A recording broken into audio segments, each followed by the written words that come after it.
morning. Welcome to today's lesson. If you like my videos, please subscribe, like, comment and share.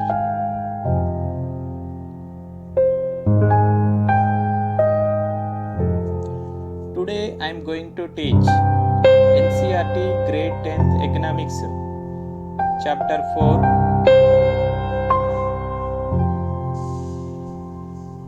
That is about globalization and the Indian economy.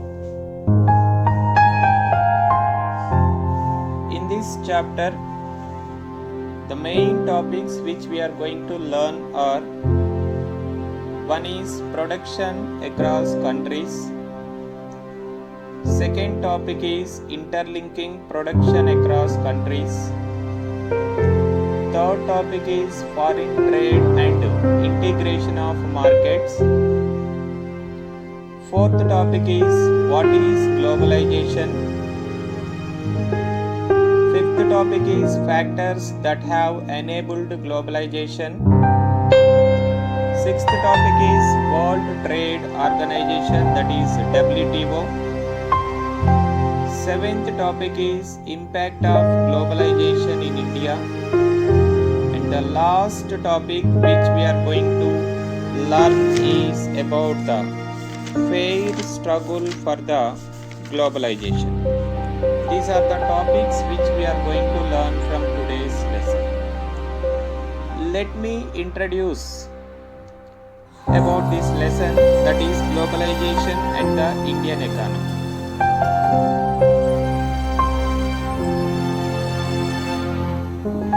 As consumers in today's world, some of us have a wide choice of goods and services before us. The latest models of digital cameras, mobile phones and televisions made by the leading manufacturers of the world are within our reach. Every season, new models of automobiles can be seen on Indian roads. Gone are the days when Ambassador and Fiat were the only cars on Indian roads. As a consumer, in today's world, we know very well in our surroundings, in the markets, there are number of goods are available. The best example, if we take mobiles, there are many companies, mobiles are available in the markets. First, we can take the Apple, then second one is Nokia, then Lenovo, Samsung, LG, Redmi. Like that, there are number of brands are available in the market. Means being a consumer, we have the choice to select the best mobile from the market. The latest models of digital cameras, number of companies are manufacturing the cameras. Even the televisions also, there are number of brands available in the markets. Not only this, each and every product is having the different brands in the market, and according to these different brands, consumers have the right to select the best goods from the markets. So thus there is a tough competition among the producers, and there is a easy process to the consumers to select the best products from the markets. Every season, new models of automobiles can be seen on Indian roads.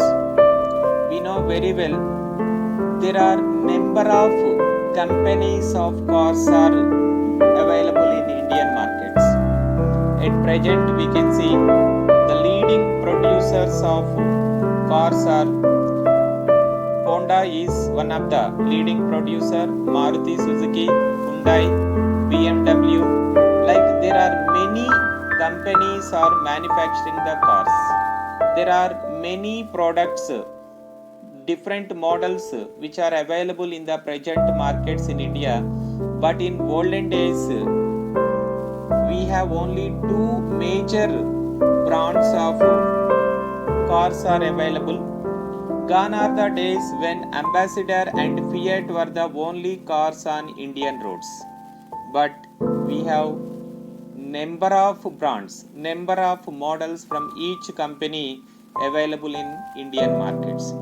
Today Indians are buying cars produced by nearly all the top companies in the world. Just now I told that the companies of Honda, Hyundai, Maruti Suzuki, BMW, Skoda, then Toyota, Tata, there are many companies cars are available in the Indian markets. But in olden days only two main companies were available. One is the Fiat, second one is the Ambassador.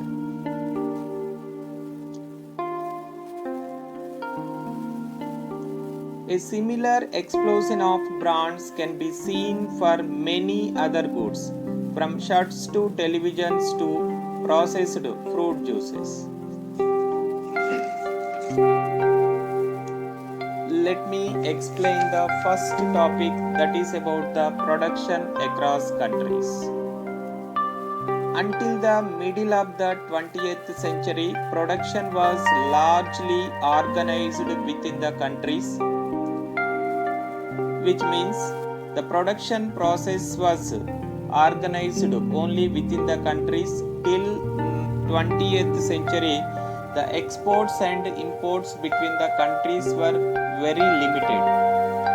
What crossed the boundaries of these countries were raw materials, food stuff and finished goods. Only two kinds of goods that trade transactions were there between the countries. That two were, one is the raw materials, that is exported and imported, and food stuff and final products. These are the goods were exported and imported between the countries in the world. But in the 19th century, late after 19th century, there were many changes happened in the international trade. Colonies such as India exported raw materials and food stuff and imported finished goods. Till 20th century,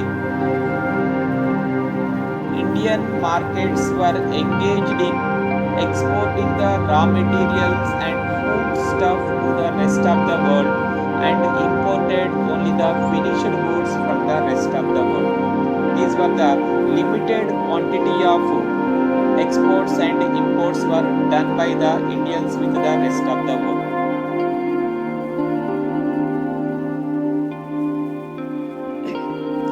Trade was the main channel connecting distant countries. Trade was one of the important way to communicate, to develop the relations with the rest of the world. Trade means we know very well, that is buying and selling of goods and services is known as the trade. So when our country is engaged in purchasing and buying of goods, purchasing and selling of goods with the rest of the world, then automatically the relations will develop with India and the rest of the world. This was before large companies called multinational corporations, which we can call it as the MNCs, emerged on the scene.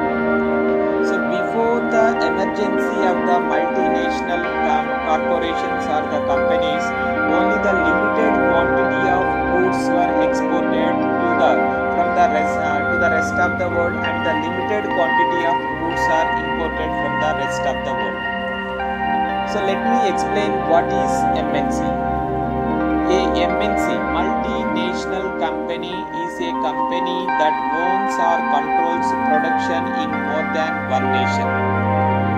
When any company has established its branches in more than one nation, then the company we can call it as the multinational corporation or multinational company. The best example we can say that Pepsi, Coca-Cola, Thumbs Up are the best examples of the multinational companies. Even the cars like Hyundai, Maruti Suzuki, Toyota, BMW and all other companies are having their branches in the rest of the world. That's why we can call all these companies are the best examples of multinational companies, because its branches are located in more than one nations. MNCs set up offices and factories for production in regions where they can get cheap labor and other resources.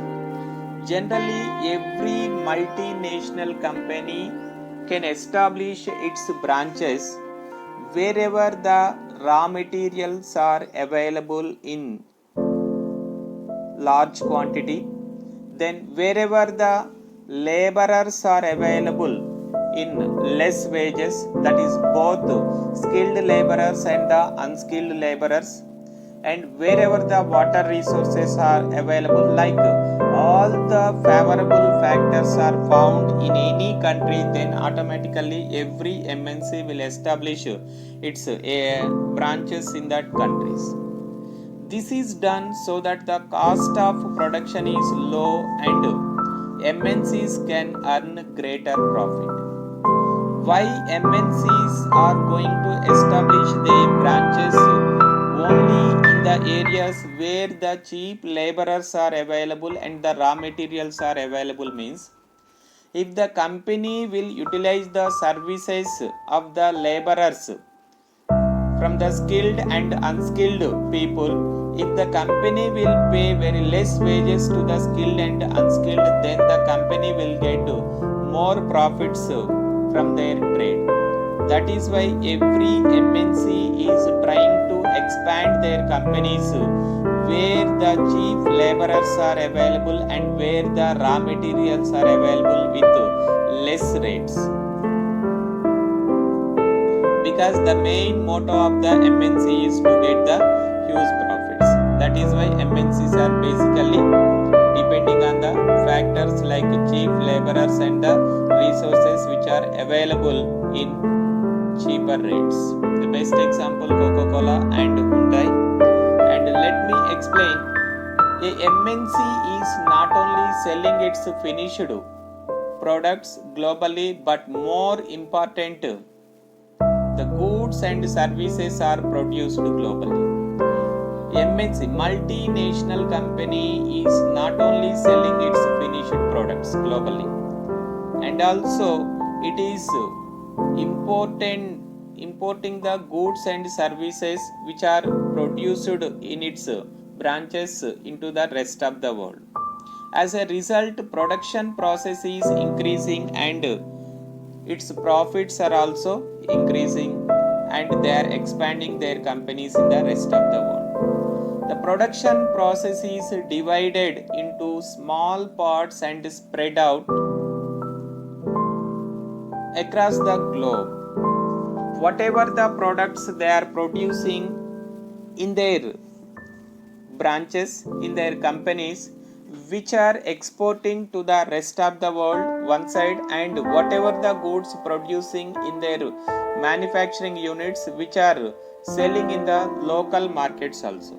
The advantages of spreading out production across the borders of the multinationals can be truly immense.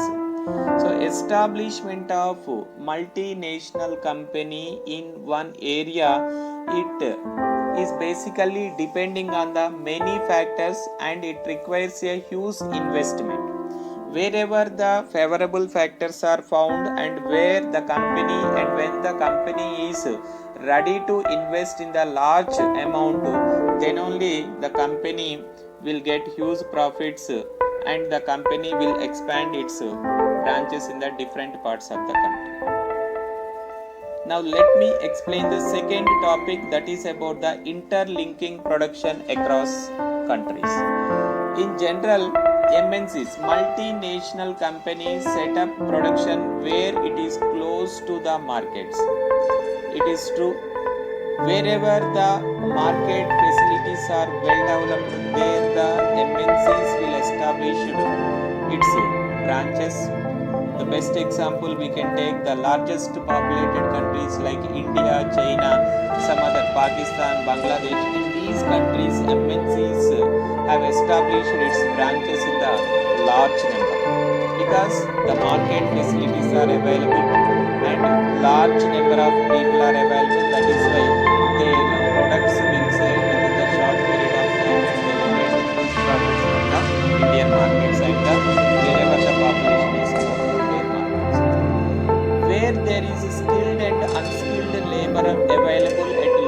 cost, and where the availability of other factors of production is crucial. Other factors of production is land, labor, capital, and organization.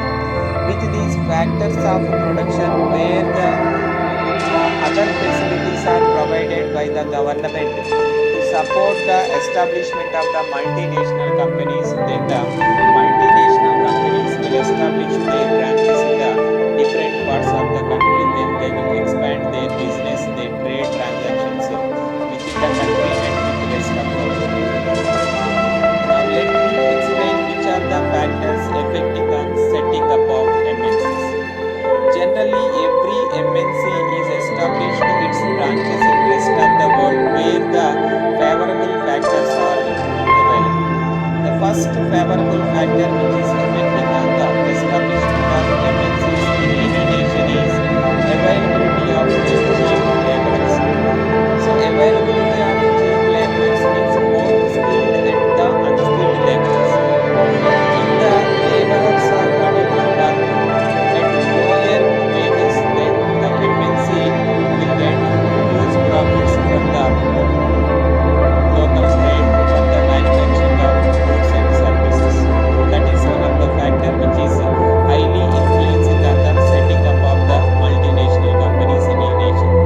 And the second important factor which is affecting on the establishment of multinational companies in a nation is availability of raw material. Whatever the products they are producing in any nation, that raw material is required. So if the raw materials are available in large quantity, then it is easy to establish the branches in that particular area. That is the second factor which is essential. Then the third factor which is affecting on the setting up of multinational companies are availability of market facilities. If market facilities are well developed and large number of people are ready to purchase their products from the markets, then the MNCs will establish the agencies or its branches in the nations. Thus, they will get huge profits from the local trade and the international trade. And the next important factor which is affecting on the establishment of MNCs in a nation is transport facilities. Transport facilities are like roadways, railways, waterways, and airways. When all these four means of transport network is well developed in any nation, then it is easy to export the goods and import the goods from one place to another place. Then wherever these facilities are available and well developed, then the MNCs will establish its branches in the countries. Then the next important factor which is affecting on the establishment of MNCs is government policy.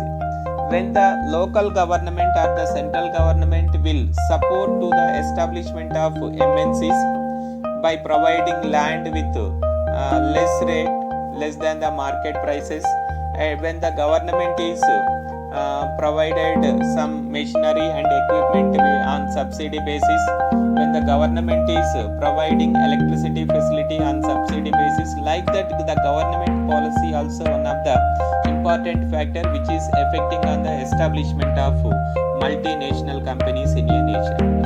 And one more factor, that is availability of water resources.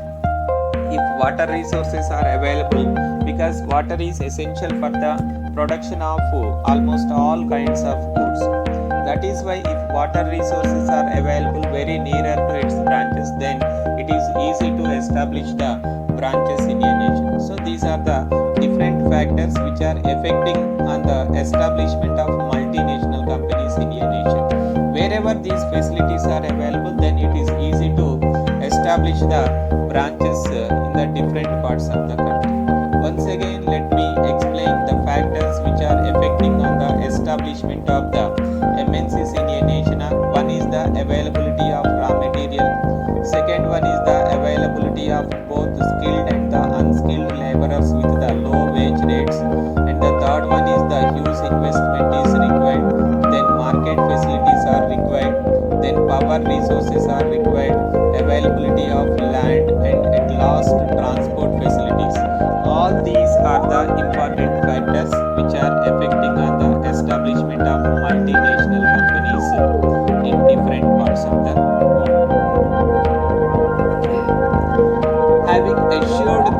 because of these conditions, MNCs set up factories and offices for the production. So whatever the factors just now we discussed affecting on the establishment of MNCs, if these factors are available favorable to the MNCs, then every MNC will establish its branches in the rest of the world. In that, the first thing is required investment. Investment is nothing but the money that is spent to buy assets such as land, building, machines, and other equipment is called investment. So, from the investment, the owners of the company will purchase the land, will establish the building, and will purchase the machines and other required equipments for the production of goods and services.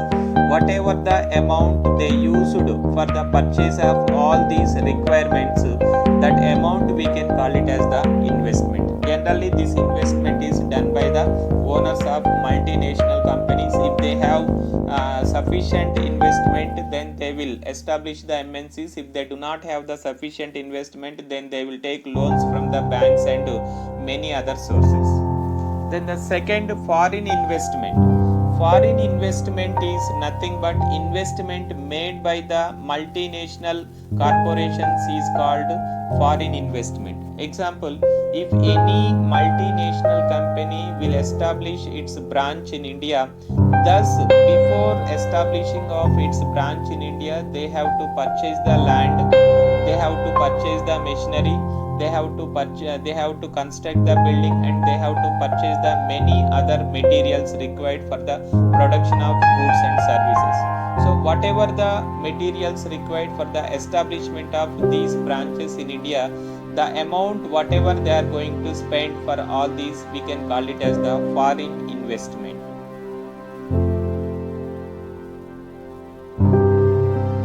At times, MNCs set up production jointly with some of the local companies of these countries. Sometimes what will happen, MNCs will establish their branches in other nations independently, and in sometimes these MNCs are going to establish the branches with the support and with joint investment of local companies. Means 50% of investment by the local companies and the 50% of investment by the MNC. Thus, the profit will share equally to the MNC and the local company. This is the two different ways the establishment of MNCs in the countries. The benefits of the local company of such joint production is twofold. First, MNCs can provide money for additional investment like buying new machines for faster production. Then the second important that benefit to the local companies from the MNCs is MNCs might bring with them the latest technology for the production. In this way, when the local company is unable to expand its production, thus MNC will provide some investment to the local company for the expansion of their production. Then the second way, MNC will provide the advanced technology to the local companies. Thus, local companies will expand and will produce the large quantity of goods within the short period of time. Thus, whatever the profit they will get from the production of goods and services, both the MNC and the local company will share equally.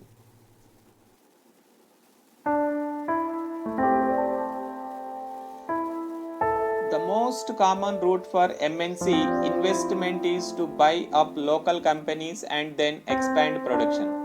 Then the second way, sometimes what will do, MNCs will purchase the assets of the local companies and they will continue the production process, whatever the assets purchased by the MNCs from the local companies. Means instead of the old technology, the MNCs will introduce the new technology, and MNCs will introduce the new machines, and MNCs will follow the advanced methods for the production of goods and services. Thus, the MNCs are going to purchase the local companies and going to expand their production process in the entire country. MNCs have tremendous power to determine price, quality, delivery and labor conditions for these distant producers. So generally every MNC company, it is very powerful and it knows very well what type of rules are to be followed for its skilled and the unskilled laborers, and how much wages to be paid for both the skilled and unskilled laborers. Like everywhere they can follow the rules and regulations according to the labor service rules. By setting up partnership with local companies, by using the local companies for supplies, by closely competing with the local companies or buying them up, MNCs are exerting a strong influence on production at these distant locations. As a result, production in these widely dispersed locations is getting interlinked. Because of these different ways, then the MNC is interlinking with the local companies and producing the goods in the large quantities by using the new and advanced technology and the new machines. Thus, it is getting huge profits from the other markets in the rest of the world. Thus, it is interlinked with the rest of the world. Next concept, let me explain about foreign trade and integration of markets. Foreign trade is nothing but the exports and imports between the countries is known as the foreign trade. Example, India is having the foreign trade with the rest of the world, means whatever the surplus products we have in our country, we are exporting to the rest of the world, and whatever the materials required for us, we are importing from the rest of the world. These trade transactions are exports of goods and services and imports of goods and services. Together we can call it as the foreign trade. For a long time, foreign trade has been the main channel connecting countries. Foreign trade creates an opportunity for the producers to reach behind the domestic markets. Due to the foreign trade, then the foreign affairs, that relations between the countries, between one country to other countries in the world have been developed, because by exporting of goods and services, by importing of goods and services, these relations were well developed. Producers can sell their produce not only in local but also in the rest of the world. But previously, the goods whatever produced in the local, which are supplied to the local markets, and local people are only entitled to purchase the goods the whatever are produced in the country.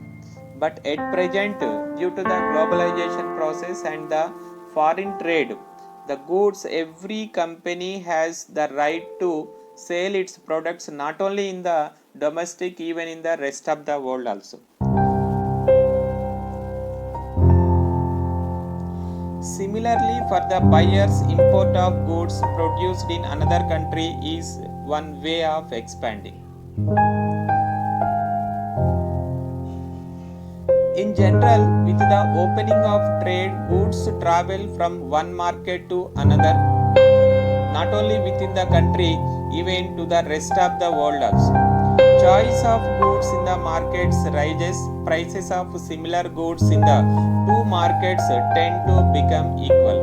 Producers in the two countries now closely compete against each other, even though they are separated by thousands of miles. So due to this foreign trade, then the competition is increasing between the traders within the country and in the rest of the world also. And there was a tough competition between the local producers and the foreign producers. Due to this tough competition, the production is increasing and they are trying to get the huge profit, and they are going to produce the quality of goods because consumers are ready to purchase only the quality products. That is why the quality of production is also increasing due to the heavy competition and tough competition among the producers. Now, let me explain about what is globalization. It is one of the important concepts. Globalization is the process of rapid integration or interconnection between the countries. Globalization is the process of interacting the countries with each other by exporting and importing of goods. The process of exporting of goods and importing of goods and services between the countries also we can call it as the globalization. MNCs are playing a major role in the globalization process. Because of the MNCs and its functions, the globalization process is extended in the entire world. There are many advantages from the globalization process, that is the exporting of goods and services and importing of goods and services between the countries in the world. Due to the process of globalization, most regions of the world are in closer contact with each other. Means the relations are developing between the countries when these countries are engaged in export and imports of goods and services. And the second advantage is investment flow from one nation to another nation. Due to the MNCs, the foreign companies are going to invest their amount in the rest of the world. Thus, the foreign direct investment is flowing from one nation to another nation. And the third advantage, technology also flowing from one nation to another nation, especially from the well developed nations to the developing and the underdeveloped nations, because well developed nations are having well and advanced technology, but the developing and underdeveloped nations do not have the advanced technology. Due to the globalization process, this advanced technology is going to flow from the developed nations to the developing and underdeveloped nations. And the next important advantage is, due to the globalization process and the establishment of multinational companies in the rest of the world, large number of people will get the employment opportunities, thus their living standard will improve. And also many other benefits, like the countries will get the national income through the getting taxes, and even the individual income, that is per capita income, also will increase due to the globalization process. Not only this, there are many other advantages from the globalization, and in some places there are some few disadvantages also. Once again, let me explain the advantages of globalization process. The first advantage is foreign relations will develop due to the globalization process. And the second advantage is the foreign direct investment will flow from the developed nations to the developing and the underdeveloped nations. And the third advantage from the globalization process is the technology also will flow from one nation to another nation, especially from the developed nations to the developing and underdeveloped nations. And the next advantage of the globalization process is the number of employment opportunities are provided to the people in the countries. Wherever the MNCs are established, there the local people will get the large number of jobs, and the national income also will increase due to the globalization process, and per capita income also increases. We know very well what is per capita income. Per capita income is nothing but the individual income is known as per capita income, because people will get employment opportunities, thus their income increases.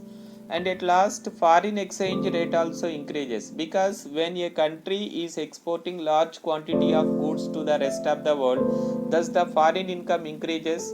When the foreign income increases, then automatically the value of local currency increases in the international market, thus foreign exchange rate also increasing due to the process of globalization.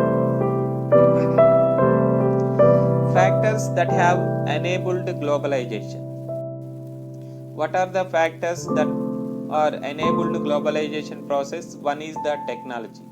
Because of well advanced technology, only this globalization process is extended in the entire world. Rapid improvement in technology has been one major factor that has stimulated the globalization process. If rapid growth of technology and advanced technology was not there in the world, then the globalization process will not continue, will not extend for a to a large area. For instance, the past 50 years have been several improvements in transportation technology. We know very well there was a rapid growth and change in the transportation, that is roadways, railways, waterways and airways. In the olden days, only the roadways were available, which are limited to only cities and the towns.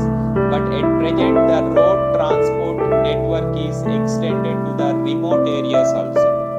And the railway network is well developed, airways, waterways also well developed. Because of these developmental activities, the means of transport and communication, within the short period of time the goods are going to be delivery to the long distances.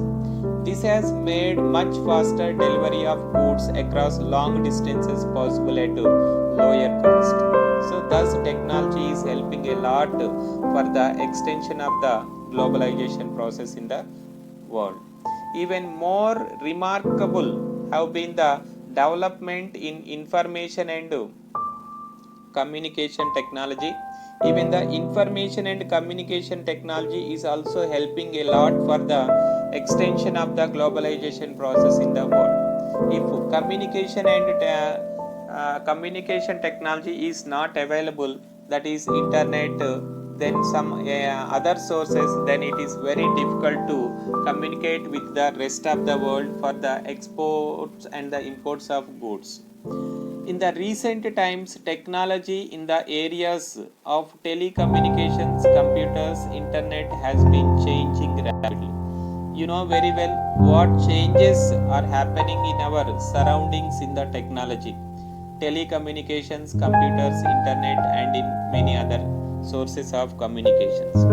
So in 20 years back, only the telephones were available with wires. At present, the Android mobiles are available. Means there was a lot of development and change in the telecommunication system.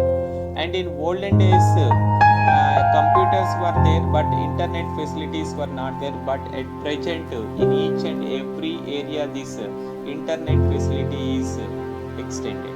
So these were the changes happened in the telecommunications, computers and internet. So all these are helping a lot for the spread of and extension of the globalization process in the entire world. Telecommunication facilities such as the telegraph, telephone, including mobile phones, fax are used to contact one another around the world.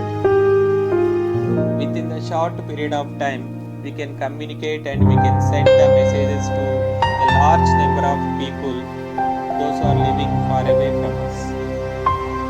Computers have now entered almost every field of activity. Almost in all kinds of activities are basically depending on the computer. Internet also allows us to send instant electronic mails. You know very well about emails. I no need to explain about emails because you have the experience how to make the email and then how to send the emails to your friends and others, and to talk voice mails across the world at negligible cost.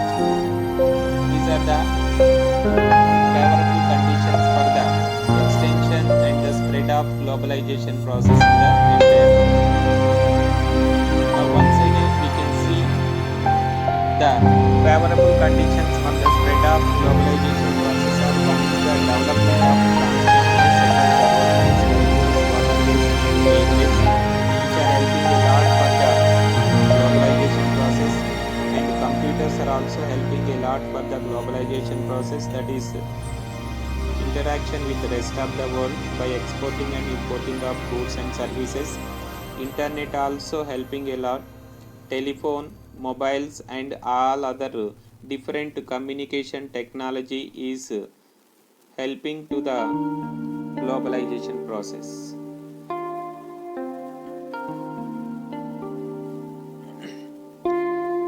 Now let me explain the next concept about the liberalization of foreign trade and foreign investment.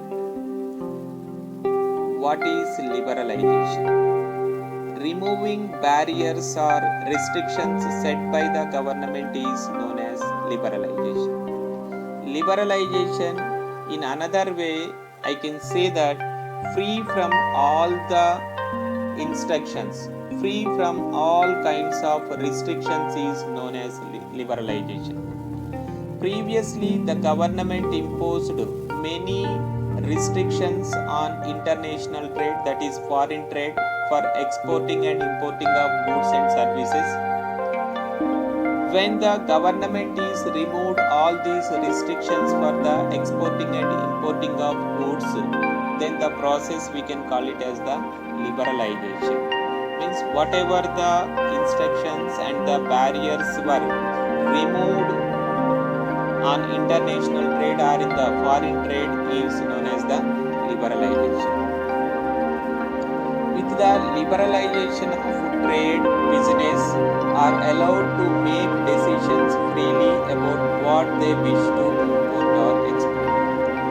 Before liberalization, the companies and owners do not have the liberty to what kind of goods to be import from the rest of the world and how much quantity of goods to be export to the rest of the world.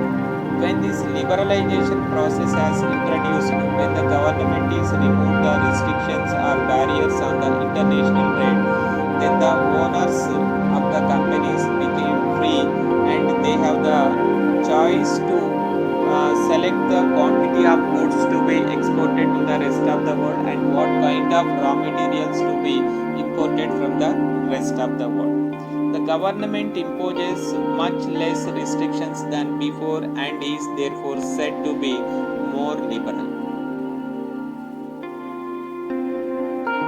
Tax on imports is an example of trade. Means government will impose the taxes on the imports of goods and services which are from the rest of the world. It is called a barrier because some restrictions has been set up. Government can use trade barriers to increase or decrease foreign trade and to decide what kind of goods and how much of each should come into the country. Due to the liberalization process, the owners have the freedom for exporting and importing of goods and raw materials. The Indian government after independence had put barriers to foreign trade and investment. It means after getting independence, Indian government made many restrictions on the exports and imports of goods and services and also made many restrictions on the foreign direct investment. Means did not allow the foreign companies to establish their branches in our country. This was considered necessary to protect the producers within the country from foreign competition. Because if government will allow the MNCs to India, thus Indian companies will not compete with the foreign companies, thus Indian producers will face many problems. That is why to protect the Indian producers from the rest of the world, Indian government did not allow the foreign companies to India.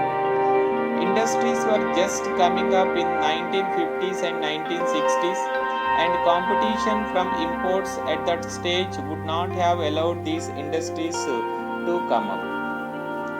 That is why Indian government is introduced many restrictions on the international trade.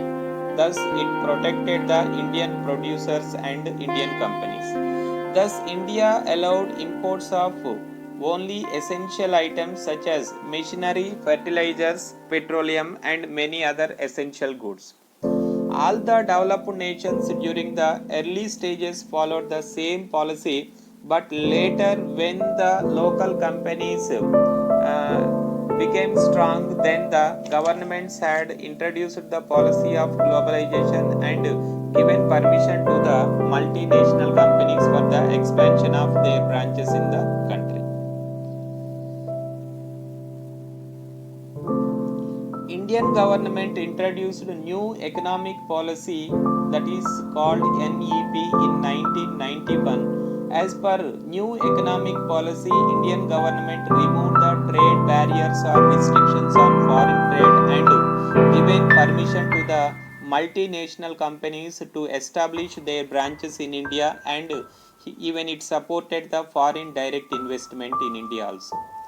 By following this method, number of Indians got large quantity of employment opportunities, and the production also increased. Indian income also increased, individual income also increased, and there were many benefits got from the process of globalization. This means that goods could be imported and exported easily, and also foreign companies could set up factories and offices here.